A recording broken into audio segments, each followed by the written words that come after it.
Welcome to Stock Charts Trading Sell the News course. First, we just want to say thank you. Every day there's news, and sometimes this has a good reaction to stocks, and sometimes it has a bad reaction to stocks. What we want to do is capture the good reaction to stocks. When price goes parabolic because of good news, we're going to sell at the top. Seems pretty easy, right? But we're going to go into a lot of videos of why and why not to do some things in this course. Now for the challenge. This is about you. It's about you comprehending and being able to experience these trades for yourself. My challenge is that you won't only watch these videos, but you'll also watch other videos on the subject matter so you can get a broader scope of every subject that we talk about, which this is the first step of comprehending something, gathering all the information in so that you can correctly divide what you think, what you see, and how you react. Once you watch all these videos and you feel comfortable with the understanding, you'll be able to put that knowledge to the test and experience the things now that you understand. Just know this, like in life, there's always a learning curve. And forever, you will be learning. And 10 years from now, you'll learn something. You'll say, man, I'm so glad I learned that. From here, you'll only get better and better. Now on to the course.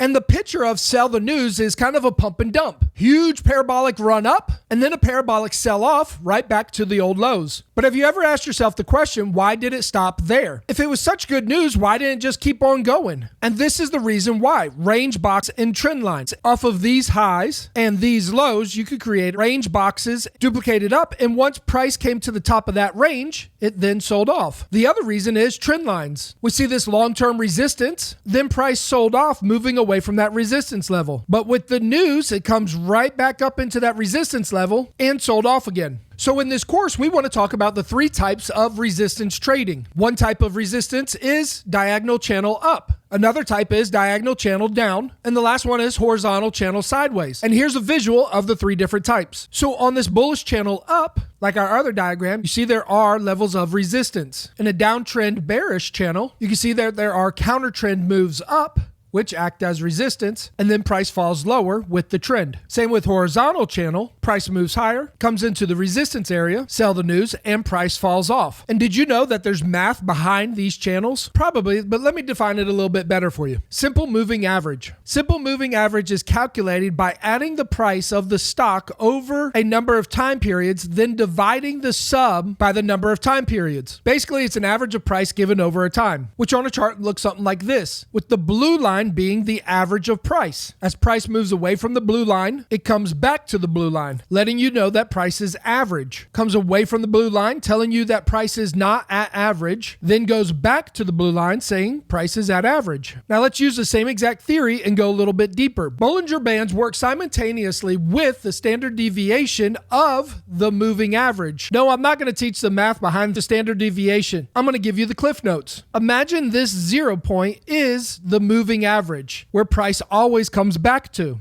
If price goes out 34% from the 0 point, standard deviation says it will come back to that point, which that's why moving average works as an indicator. If the price moves up or if it moves down, it uses this center point as a home base. The further it gets away from home base, there's very little probability that it will stay there. Most likely, the higher probability is it will go back to home base. So when price gets out to a 2 standard deviation, plus or minus, it lets us know there's very little possibility of probability through math that this will stay outside of that range. And you can figure this either by doing a curved line, Bollinger Bands, moving average, Keltner bands, or with a different mathematical equation, you can use the standard deviation or linear regression lines. Here's the math on linear regression lines. As price moves up, sell the news, because there's a high probability that it's going to come back to that center line, giving us resistance on the outside of the channel. I don't like using Bollinger Bands because it's so sloppy, as you can see, but the middle line being the center point is the moving average. When price moves out from that moving average,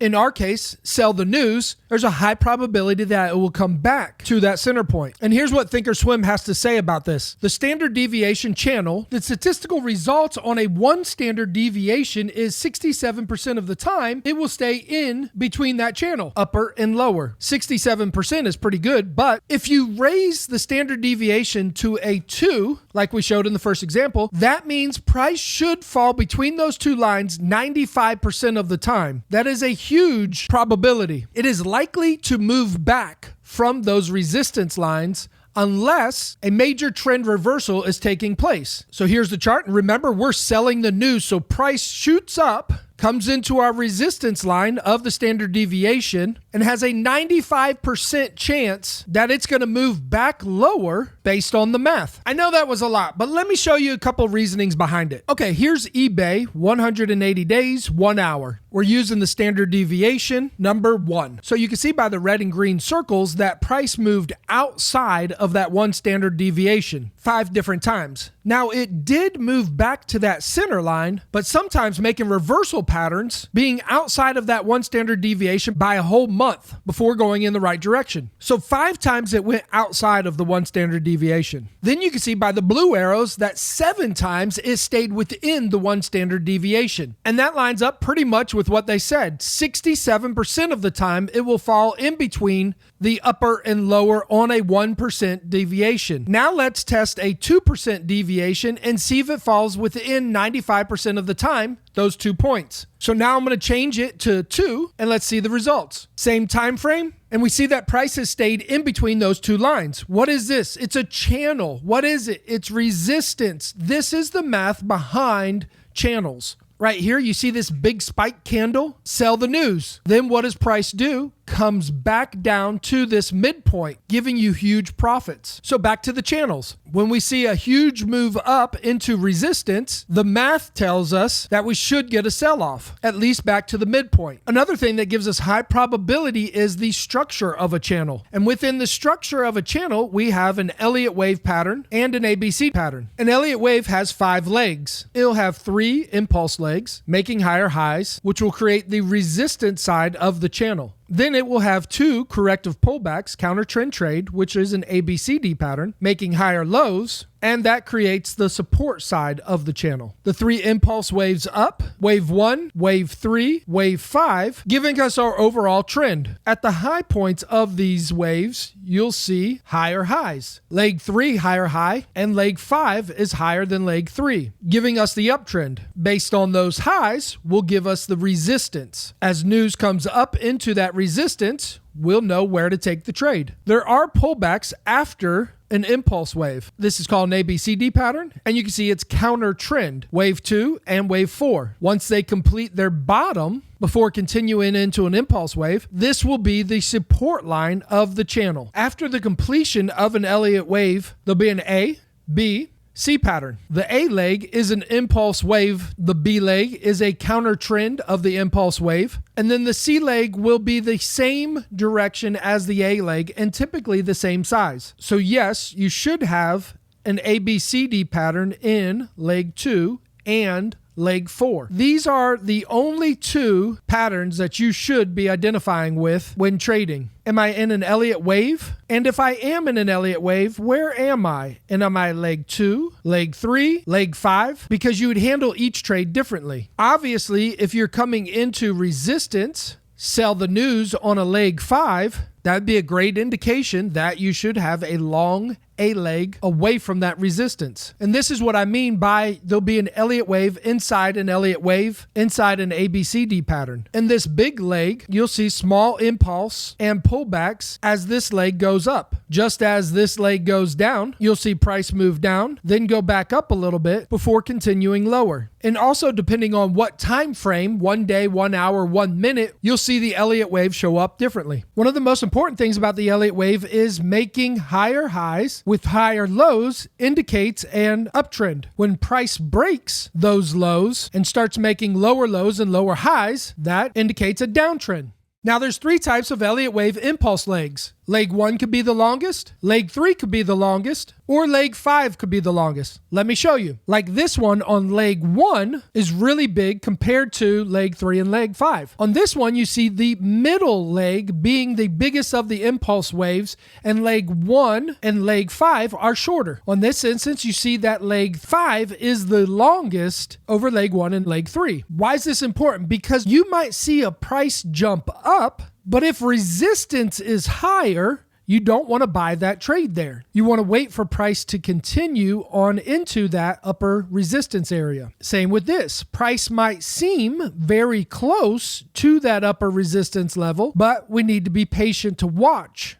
SFL came up in our gainers with a nice big move of 7%. But we can see even though it's rallied up, it hasn't come all the way to the resistance. So we can't take that trade. DBI also on the alerts has a really big leg 3 with a small leg 1 and leg 5. We can't take this one because price is over here and we need it to be up against resistance. Now a little bit deeper into ABC patterns. You have 2 impulse Elliott waves with 1 smaller ABC corrective pattern inside this pattern. Now why is that important? Because when you have an impulse wave up into that resistance, making an upper channel, we are going to be placing the trade here. Then price is going to make an ABCD pattern lower, giving us our profits. But sometimes in upper reversal channel patterns, you'll see an ABCD pattern back up, almost coming equal to where we entered to the trade, erasing away all of the profits we made before going back into the right direction, getting us out of the trade. Here's another reversal pattern that we see all of the time. This would probably be considered leg 3. Then you would have ABCD pattern, leg 4 into leg 5. Let's focus on if we entered the trade right here, what does it look like? Kind of looks like this pattern here, right? Where price came up heavy, sold off a little bit, rallied a little bit more, then came back down for a head and shoulders pattern and lower lows, giving us our profit. But that's why I don't exit the trade, because if I enter here and price goes against me, I can identify with this pattern because I understand Elliott wave and ABCD patterns and know over time I have a high probability of this thing working out. We have a choice at that moment of time of doubling down, but we cannot exit the trade. We have to be committed. Another reason I'm going through all of these things is because I need you to understand the time that these patterns take. If we enter into the trade here, let's say it takes 3 days for this to go down, 4 days for it to go back up, 3 days for it to go down, 2 days back up, before it goes right in our direction, making up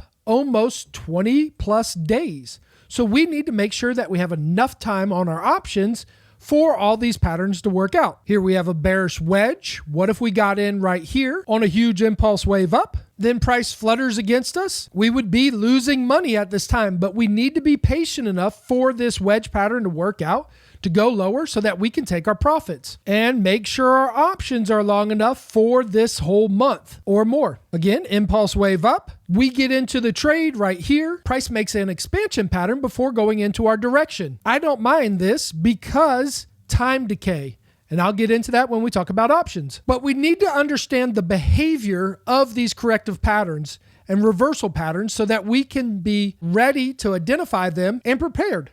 Now realize this, when you're looking at patterns, there's big ones and there's small ones. On CAR, we have 3 points of resistance, but each time it came into resistance, it did something different. Remember when we talked about the impulse wave, there's leg 1, there's leg 3, then look how much longer the last leg, number 5, was. Next time you have a short leg 1 and leg 5 with a huge 3 leg. Right here, it touched once and reversed. Over here, it gave you a double top. See how long price went sideways before really going in your direction. At this point, it was making a broadening pattern. At the same time, it made a head and shoulders pattern. Huge sell-off. Wait for the next segment where we talk about this range box duplication. Potentially, it could even have a bigger head and shoulders pattern forming right now. We are up against resistance. Old support makes new resistance. Big first leg, then smaller legs of the Elliott wave up into resistance. Making a broadening pattern just broke down. Pepsi coming into resistance, making a broadening pattern. Then next time, it starts making a wedge formation. Leg 1, relatively small. The big leg 3 impulse wave, and then consolidation. Imagine if we would have got in right here. This is a tough trade because it's 41 days straight sideways. But since we had small profit target, we got out here. So the more things you can identify up against that resistance line will be helpful for you to understand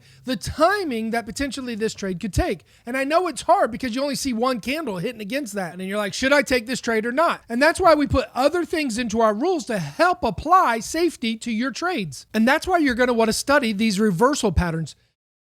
Another pattern that's just a more glorified head and shoulders that we see all the time is a harmonic pattern. Harmonic patterns have impulse waves and then basically ABCD patterns. The only difference between each one of them is Fibonacci levels. And before we get started, I just want to bring you back to your mind's eye of this right here, where you have these 3 reversal patterns and the highest point has a previous lower high. Big impulse wave up into that high, and then it went higher high, and then it went down. You can see the Elliott wave completion pattern here. It's the same thing with harmonic patterns. Like this bear's crab pattern, The number 3 leg wave is the impulse up into this X, making resistance. Then price consolidates a little bit before going up into the head, then retracing lower. Same thing with the butterfly pattern. Price comes up into the X, then consolidates leg 4, going into the head pattern, which is the D, then reversing much, much lower. Can you see why I call it a glorified head and shoulders pattern? It's all saying the exact same thing. And here's the main difference you need to know about patterns is the Gartley pattern has a completion that would more so look like the outside shoulder. Coming into the X leg would be the head, then the fall off with the leg 2 consolidation into the D getting ready to fall back off. Same thing with the bat. It just has a higher Fibonacci retracement at 0.88, which is pretty close to a double top. As we mentioned, butterfly pattern before, it has a Fibonacci range between a 1.27 and a 1.61, still creating the reversal pattern at the D, which is the head. Crab pattern and deep crab are basically a 1.61 all the way up to a 3.61. Price comes up, consolidates, goes up into the head, then sells off. Like this one here, you can see a big impulse wave up into resistance, then the consolidation, continuation into that resistance, making a very big head and shoulders pattern. Then it fell off. Now it's completing the head and shoulders pattern. Here you can see this pattern made a W up into old resistance and diagonal resistance, then fell off. You don't have to buy any special software or use these harmonic patterns. I just wanted to show you what it looks like to what potentially you could see with the Elliott wave, especially with head and shoulder patterns and other things that will present itself when you come into resistance. The more you know, the better trader you are. It's not only important to know how to identify that pattern and how it would feel while trading that pattern, but what will happen after that pattern. What is the result that typically happens after that pattern takes place? So with a bearish double top, we see that we make a range box and then price would go down, duplicating that range box, giving us a lower target here, which is great if we bought here up against resistance. That's a big move down, giving us a lot of profit. Same thing here. If we got into the trade, head and shoulders usually creates a range box, and then you duplicate that range box down, and price typically goes down to that lower support level, giving you a very big move off of these highs over here. Bearish wedge, same thing, range box, duplicate the range box down, giving you much lower lows. Expanding triangles, do the exact same thing. So as price breaks lower, when you enter the trade back here, it'll make a nice profit for you. Also with the triple top, range box duplication, voila, huge profits. But you had to wait a long time, which we saw that range box duplication in this ABCD pattern.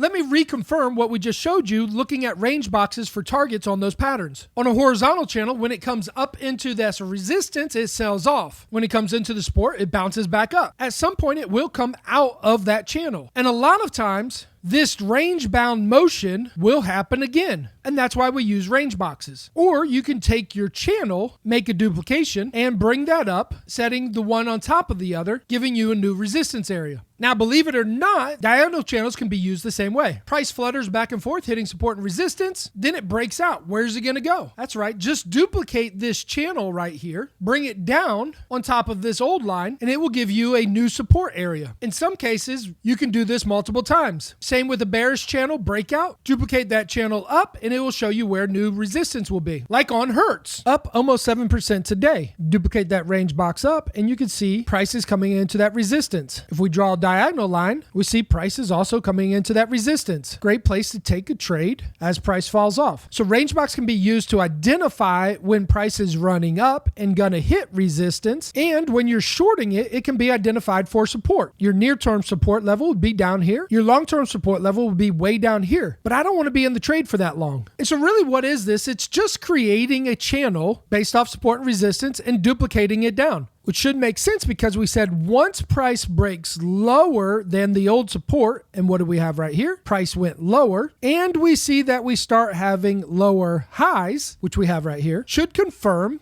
a downtrend. Another way to identify support and resistance is by using a channel off the higher highs, higher lows, diagonally, same way as horizontal, and duplicating that down also. This could act as a support level. IHT is up 22% today. Take from the lows and the highs, create a range box, duplicate that range box up, Seeing where resistance is, we have 4 candlesticks that went a little bit above it, but you can see the body of the candlestick has come back down underneath that resistance area. Good place to take a short. I heard you guys when you thought I was crazy by using this diagonal channel as support and resistance to identify where price would go. But if we just take from these highs and lows and we duplicate it up, we see it confirms the range box and where price went, giving us 2 confirmations this would be a great place to take a trade. MOXC, you can see support and resistance, range box. Duplicate that range box up, and you can see that MOXC is gone 17% today. Duplicate that range box up again, and where did price go to? Showing us resistance on a range box, telling us we could enter into that trade, sell the news, and take our profits lower. If we're looking for a little confirmation, we can take these highs and lows, duplicate this channel up, the wick went higher, but you can see the price coming down. Now, through most of this series, we've been talking about price coming into this upper resistance and selling it. But channels go 2 directions. So I want to talk about what it would look like to find a trade in a downtrend channel. Something like this. Price comes up, creating the top side of the channel. We probably entered a trade there and made a lot of money on the way down. It hit support, then started to rally up again, giving us a nice impulse wave into this resistance area. So we want to be able to identify this so that we can take the trade lower. Unlike MOXC, where we're taking a trade against an uptrend, we'll take a look at RELI. Went up 55% today. Where did it stop? Against resistance. These 2 candlesticks acted as resistance and has already pushed price down over 20%. This would have been a great trade. So now that we have all of this information wallowing around in your head, I'm going to show you the trades I put on in the last month, and then I'm going to show you the trades I've just put in the last couple days to get you more familiar with the picture of what we're expecting to see. It's always at resistance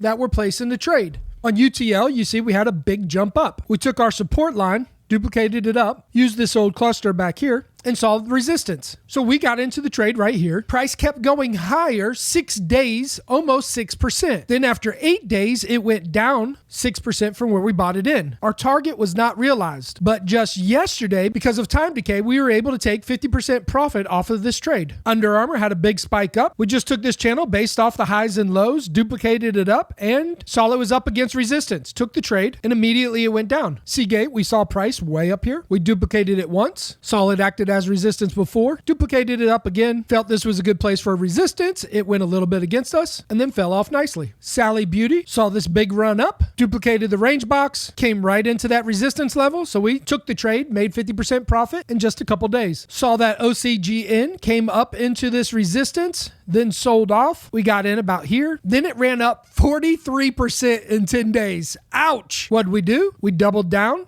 stayed in the trade, and you can see both trades worked out. O spiked up into this resistance level and quickly sold off. 8% in 15 days, giving us our 50% profit margin on the trade. Nike had a triple top, started making lower highs and also making lower lows, meaning it's in a downtrend. We drew a diagonal line off of these candlestick bottoms, used this old high as resistance, and within a couple days, we were able to capture our profit. MVIS, you see we have a big up run, started making lower highs and lower lows, downtrend. We used this support level, duplicated it up, entered into the trade right here. It went totally against us, 4 days, 56%. Holy moly. What do you think we did? We found resistance. We were able to double down right here. Price quickly went in our direction and both trades worked out. We got into muds right here.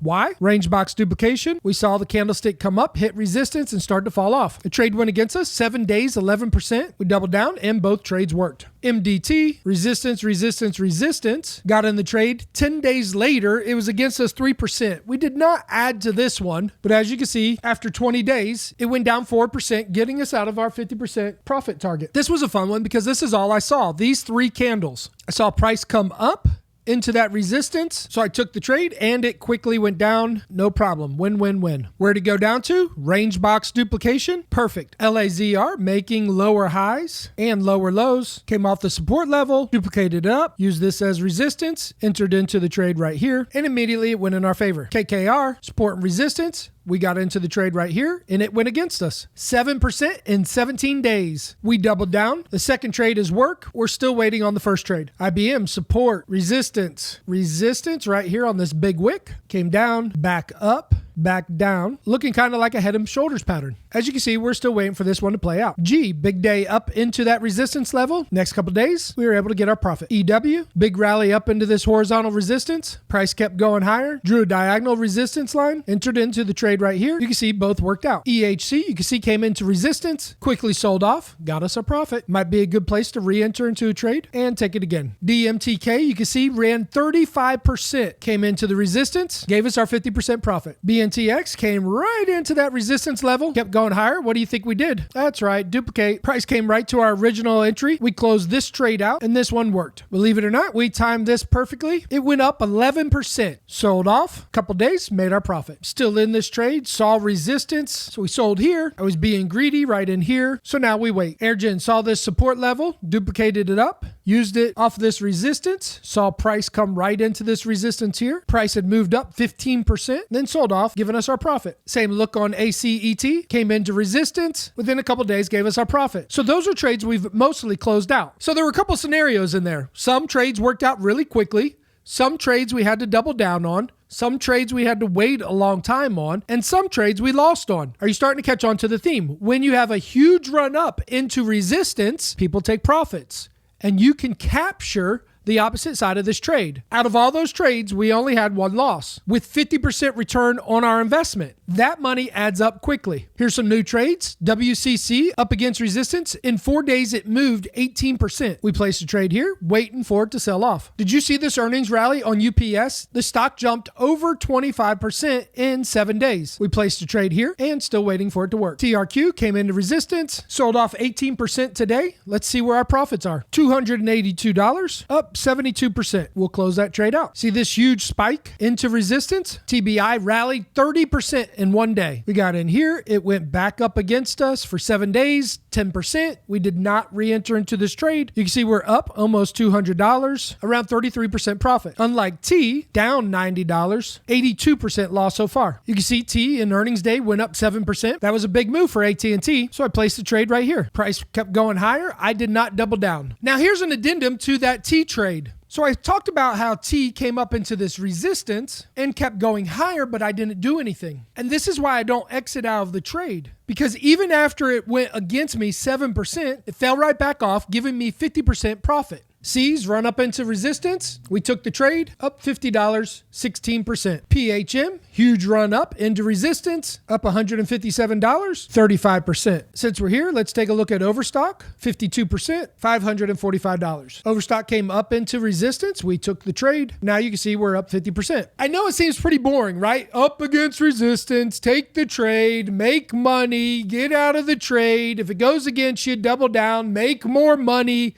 But that's really what trading is it needs to be consistently boring. If you want hype, go be a rapper. If you want money, do something consistently over and over and over again. Okay, now that we have the general system down, as price runs up into a channel resistance line or a range box resistance area, we're going to enter into the trade. Now, the next part is kind of based on what you want to do. This is open for interpretation. You can use candlestick patterns like the hanging man, bearish engulfing, any of these bearish type patterns. Or you can use a Heikin-Ashi. As price runs up, you see a big wick here, then use the underside of the candlestick as support. Once it breaks below that candlestick support level, enter into the trade. Another way is use an impulse study that changes the candlestick color. Kind of like here, you can see the big run up, the wick pushing down, candlestick changed color, enter into the trade. Candlestick changed color, enter into the trade. But right here, we see that we're at a resistance level. And if you go by that, you'll have to wait till the candlestick changes the color to enter into the trade. Another way is use a trend line. Draw a trend line as a support level. Wait for price to break that level. Next is sequence counter. What's a sequence counter? It counts the bars 1 through 9. Then it plots an arrow for you to enter into the trade. As you can see, it's not perfect, but sometimes it gives you a good idea of when the trade's going to reverse. All of these options are up to you on what you feel comfortable with and what you see. Are you more conservative or are you more aggressive? Now we're going to go to setting up the studies for your charts. On Thinkorswim, they have a little beaker, and we're going to look at the impulse, the sequence counter, volume profile, VSI, and implied volatility.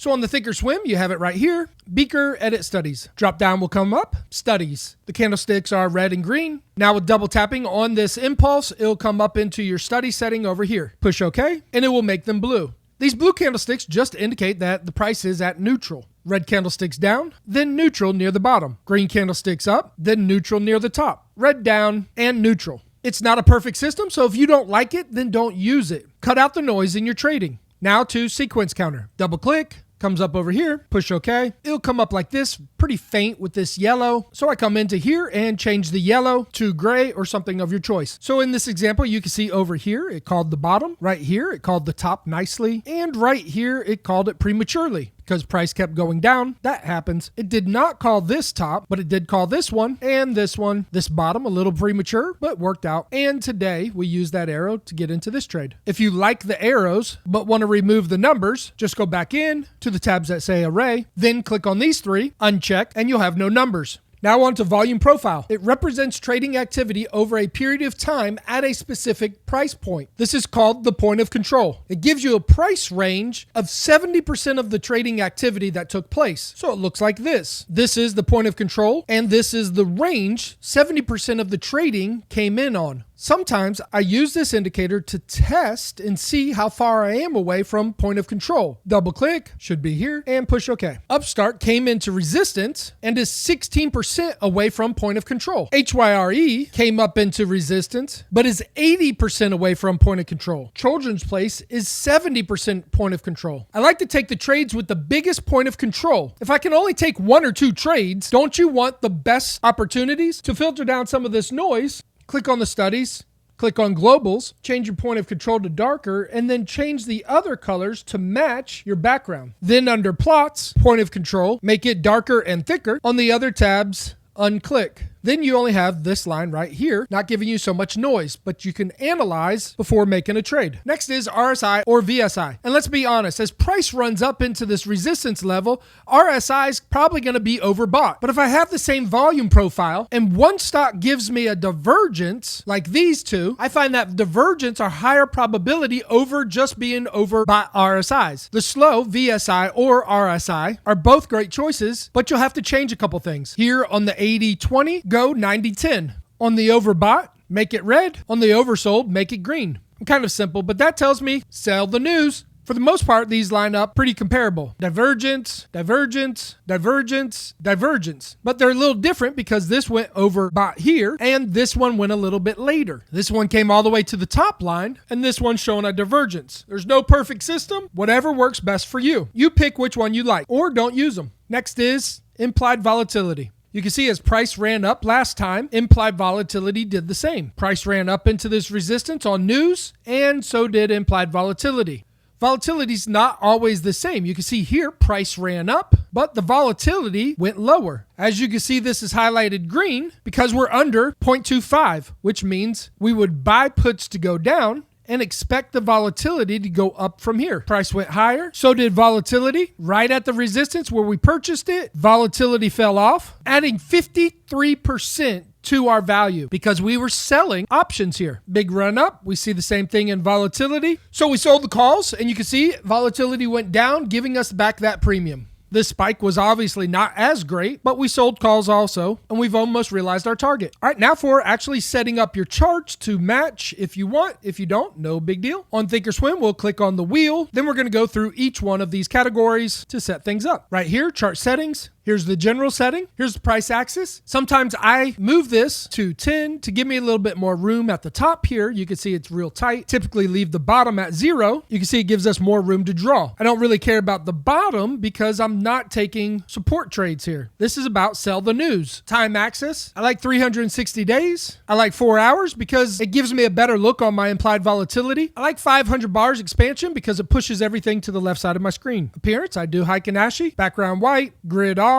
Equities, I don't use volume because I know there's a lot of volume because price action's so heavy. I want to have corporate activity so I can see dividends and earnings days. I don't typically show the extended hours, but you can if you want. Next is creating a watch list. I do 3 different ones. Sell the news, either search, watch, trigger. So as I'm filtering through different tickers, I'll put them into this category. Sell the news, buy or now. So I pick the best ones that I want to take a look at when I'm looking for an option to buy or sell. Then sell the news trades, or you can do expiration month. May, June, July, August, keeping them separate by their expiration dates. Drop down this arrow, get the personal tab, select watch list, personal tab, and set up your different categories. All right, now how do we find this awesome trade? When you're searching for gainers, you want to find stocks over $20. They have to be optionable. Make sure they did not sell the company. We don't want dividends at all possible. You're going to filter through about 10, and you're going to choose 1 or 2 to trade. Now that you have some guidelines, we'll search top percentage gainers, new highs, gap up, trade flash, maybe a website with pre-market analysis, or one of your favorite websites. On Thinkorswim, back to this drop down, lovers and losers, pre-market, post-market, downgrades, upgrades, top percentage gainers, net gainers. Another search you could do is click on scan, click here, load scan, public, sell the news, gap up. This might be a good search. New yearly highs, coming into resistance. This might be a good search. Upcoming earnings. This might be a good search. Market maker move stocks. This might be a good search. Woo, that was a lot. Shake it off. Break it down, start applying little by little, doing a little bit more research, experience with what I just talked about to start formulating for yourself that plan of action. Being able to see the stocks up against resistance, start drawing on all of your charts, lines, range boxes. Right now, it's about getting the knowledge and skills, not the money. The money will come. Now that you have a lot of information in your mind, it's good to make a checklist. I like using this for my morning search. So let's go through a couple categories. Date, ticker. Is the stock over $20? And write in the price. Is it up against channel resistance? Is it up against range box resistance? Does it have a harmonic pattern or something in that resistance? Maybe an arrow or candlestick pattern, change of color in the ticker, or break a trend line. Is there a dividend within the next 30 days? Is there a VSI or RSI divergence? What about 5-year resistance? What is the percentage away from the volume profile? And how high is the implied volatility? The higher, the better. So if we use a website like Bazinga, pre-market movers, and scroll down looking for stocks over $20 with big percentage moves over 5%. We'll take these stocks, write down the ticker and the price on our checklist, so we can see what their charts look like. Another thing we can do is on Thinkorswim, there's a plus sign. Click on that plus sign. This tab will come up, Trade Flash. It'll start showing you big movers like NVDA. We look at the chart, we see there's support, we bring that support up, and we're right there against it. But it only has a 3% up run. BKE had a 9% pre-market, it's not up against resistance, and it's only at 3% now. PANW had an up run of 6% pre-market support. Duplicate that, we can see we're right up against resistance. Past earnings, no dividends. RSI's been going down, along with making lower highs, proving that this is a downtrend up against resistance. And we see the implied volatility going lower now that we've passed earnings. Let's go to the public search, look up percent gainers. We have ZIM. $45, so it's over our $20. Nice long-term resistance. Past earnings, 75% away from the volume profile. Divergence, implied volatility selling off over the 0.5 mark. So let's put this into our triggers. Upstart, making a nice rally, 5% today, $145. Support, duplicate this line up. We're right in resistance. Volume profile is only 20% away, but it's a relatively new company, and so you see the move is not that big. Implied volatility is high at 1.5, so that means we would sell some calls here. I'm getting excited. Let's add it to our watch list. RBLX, up 8% today, coming into resistance. Implied volatility is relatively low, and we're only 7% away from the volume profile because it's a new company. Let's keep looking. All right, here we are. AVID, nice up run, came into resistance. This would be the leg 4, and we're coming into leg 5. And here you see a high on the RSI, and now you see a lower on the RSI, giving you the divergence or past earnings and no dividend. We are 75% away from the volume profile. Volatility is over 0.6. Let's add this to our triggers. All right, now let's look at ANVS. We love this. It went up 136%, came right into this long-term resistance, already selling off. High RSI, but no volatility because they don't have options. Here's ALBO. Take the support line, move it up for resistance. You can see we're not quite there yet, and the volume profile's above where we want. We want it underneath. All right, here's the last one, MTW. They're not up against resistance, nor on a downward channel. All right, we're dialing it in. So now we're going to go to our tickers tab, and we're going to pick 1 or 2 out of these. BNTX is making a double top right here, while the RSI is making a divergence, and the implied volatility is at 0.77. but it's not up 5%. So we got to take that off the table. So remove it out of your watch list. Same with IMAB. Looks good, but it's down 4%. We found it a little late. NVDA is showing a lot of promise, just getting high enough for our implied volatility for us to sell it off. It's at 3% up today, so we're going to watch this for a little bit longer. We like OAS because it's over $20 and up 5% today. It's got 3 range box duplications showing us resistance, and it's got diagonal resistance. It's 55% off the volume profile. It's making a divergence, and the implied volatility is over 0.5. PANW, over $20, over 5%, up into resistance. RSI selling off. Implied volatility is low though, right at 0.3. I'm going to take this one off the table. Children's Place, showing a lot of promise, but it's only got 2% up today. So even though it shows this resistance and making a divergence on the RSI, implied volatility is above 0.5. We're going to take this off the table. All right, now to Upstart. It's above our $20 mark, and it's above the 5% mark, up against resistance with high implied volatility. We like this. After earnings, no dividends. All right, so let's review the last 3 on our checklist. And you can see that NVDA only had 2% increase in price today, but it had a lot of blank holes. OAS did better. It's 54% away from the volume profile, which is great, but the implied volatility is only 0.5, which is the minimum we want to have when we're selling. Now, Upstart. Well, they only have 2 slots missing. 1, 5-year resistance because it's fairly new. 2, a harmonic pattern, which that's just a bonus, not a reason not to get into the trade. Also, because it's new, we're only 22% away from the volume profile, which I'm okay with.